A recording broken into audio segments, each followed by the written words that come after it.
स्वर्गीय अजितदादा पवार यांच्या जयंती सेवा सप्ताहानिमित्त वॉर्ड क्रमांक 9 मध्ये स्वच्छता अभियान। महाराष्ट्राचे दिवंगत लोकप्रिय उपमुख्यमंत्री स्वर्गीय अजितदादा पवार यांच्या जयंती सेवा सप्ताहानिमित्त राष्ट्रवादी कामगार सेलतर्फे आज वॉर्ड क्रमांक 9 अहिल्यादेवी होळकर चौक, लवली सर्कल, सांगली येथे भव्य स्वच्छता अभियान राबवण्यात आले। या अभियानामध्ये महापालिकेचे स्वच्छता कर्मचारी, राष्ट्रवादी काँग्रेसचे पदाधिकारी, कार्यकर्ते तसेच स्थानिक नागरिकांनी उत्स्फूर्त सहभाग घेतला। अभियानादरम्यान परिसरातील रस्ते, गटारी, नाले तसेच महापालिका शाळा क्रमांक 45 चा परिसर स्वच्छ करण्यात आला। हा उपक्रम राष्ट्रवादी काँग्रेस शहर जिल्हाध्यक्ष माननीय प्राध्यापक पद्माकर जगदाळे सर यांच्या मार्गदर्शनाखाली राष्ट्रवादी कामगार जिल्हाध्यक्ष माननीय मुजफ्फर भैया संधी व जिल्हा कार्याध्यक्ष माननीय सुहासदादा बेलकर यांच्या नेतृत्वाखाली पार पडला। तसेच सहाय्यक आयुक्त अनीस मुल्ला साहेब, स्वच्छता निरीक्षक विकास कांबळे, मुकादम सागर मद्रासी व राहुल जाधव यांनी या अभियानासाठी मोलाचे सहकार्य केले। याप्रसंगी राष्ट्रवादी कामगार सेलच्या वतीने स्वच्छता अभियानात योगदान देणाऱ्या महापालिकेच्या स्वच्छता कर्मचाऱ्यांचा भेटवस्तू देऊन सन्मान करण्यात आला। त्यांच्या शहर स्वच्छतेसाठीच्या निस्वार्थ सेवेला सलाम करत त्यांच्या कार्याबद्दल कृतज्ञता व्यक्त करण्यात आली।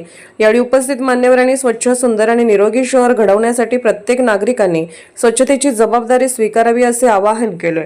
सेवा सप्ताहानिमित्त राबवण्यात आलेल्या या सामाजिक उपक्रमाचे नागरिकांनी कौतुक करत राष्ट्रवादी कामगार सेलच्या सेवाभावी स्वागत केले।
ते राहू दे, किंवा नंतर करता येत नाही.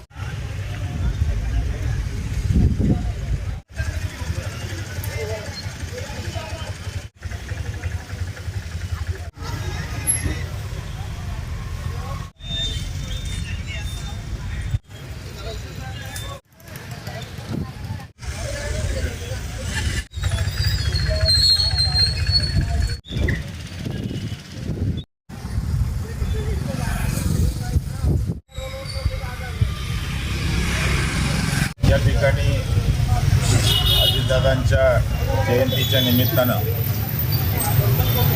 22 तारखेपासून ते 28 तारखेपर्यंत आपण वेगवेगळे उपक्रम घेत आहोत. त्याच्यामध्ये आरोग्य शिबिर असेल, स्वच्छता मोहीम असेल, आमच्या नदीच्या घाटावरची स्वच्छता असेल, असे अनेक उपक्रम होत आहेत. त्यातला आज कामगार सेलच्या वतीनं मुझफ्फर संधी असतील, सुहास असेल, या कामगार सेलच्या वतीनं त्यांनी आज या ठिकाणी लवली सर्कल ज्याला आपण म्हणतो, अहिल्याबाई होळकर चौक, अहिल्यादेवी होळकर चौक, त्या चौकाच्या परिसरामध्ये शाळा असेल, बाकीची काही दुकानं असतील, याच्या भोवती अतिशय घाण होती आणि त्यामधून आपण महापालिकेचे कर्मचारी आणि आमचे राष्ट्रवादी काँग्रेस पार्टीचे सर्व कार्यकर्ते या ठिकाणी उपस्थित राहून त्यांच्याबरोबर स्वच्छता मोहिमेमध्ये इथं सहभाग घेतलेला आहे. अशाच पद्धतीनं जे अजितदादांना स्वच्छता आवडायची म्हणून आम्ही मुद्दामून या आठवड्यामध्ये दररोज कुठं ना कुठं स्वच्छतेची मोहीम आमची सुरू आहे. त्याचबरोबर आपण येत्या 2-3 दिवसामध्ये चांगल्या पद्धतीनं युवकांना मार्गदर्शन म्हणून आपण एक मेळावा पण घेतोय की 2 दिवसामध्ये. अशा पद्धतीनं आमचं हा आठवड्याभराचा कार्यक्रम सुरू आहे.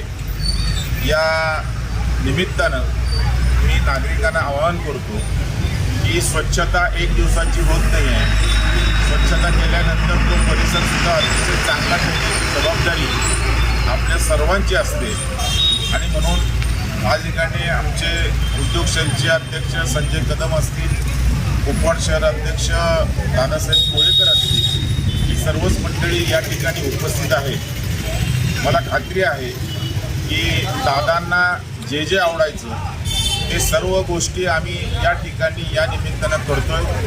मी मुझफ्फर आणि सुहास या दोघांचंही कौतुक करतो आणि अभिनंदन करतो आणि थांबतो. सर, आज तुम्ही मोहीम करत आहे तर ह्या परिसरात एवढी घाण स्वच्छता नाही, गटारी स्वच्छता नाही, पाणी साठलेलं आहे. आज तुम्ही स्वतःहून आज मोहीममुळं आज JCBने काढत आहे त्याबद्दल, आणि नागरिकांची शाळा आहे पलीकडं, हे शाळेचे दुर्लक्ष आहे तर या परिसरात पूर्ण दुर्लक्ष करत आहे.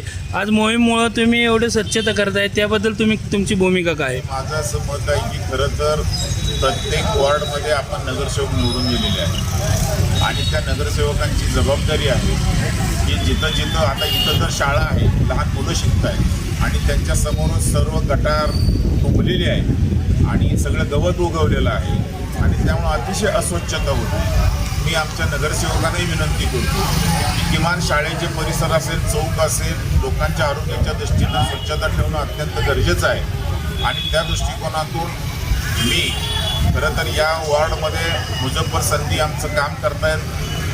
ते नगरसेवक पदासाठी इच्छुक होते परंतु तडजोडीमध्ये त्यांना आम्ही उभा करू शकलो नाही. पण तरीसुद्धा एक नगरसेवक ज्या पद्धतीनं काम करतोय त्या पद्धतीनं मुझफ्फर इथं काम करतायत. मी त्यांना अशी विनंती करतो की आपले कार्यकर्ते वेगवेगळ्या भागामध्ये आहेत तर तिथं काय समस्या आहे, कचऱ्याचा ढीग आहे का, गटर तुंबलेला आहे का, शाळेमध्ये अस्वच्छता आहे का, हे बघून जर आपण कळवलं तर महापालिकेच्या वतीनं आणि आपण कार्यकर्ते सगळेजण असे मिळून आपला परिसर स्वच्छ ठेवण्यासाठी निश्चितपणे आम्ही या ठिकाणी प्रयत्न करू.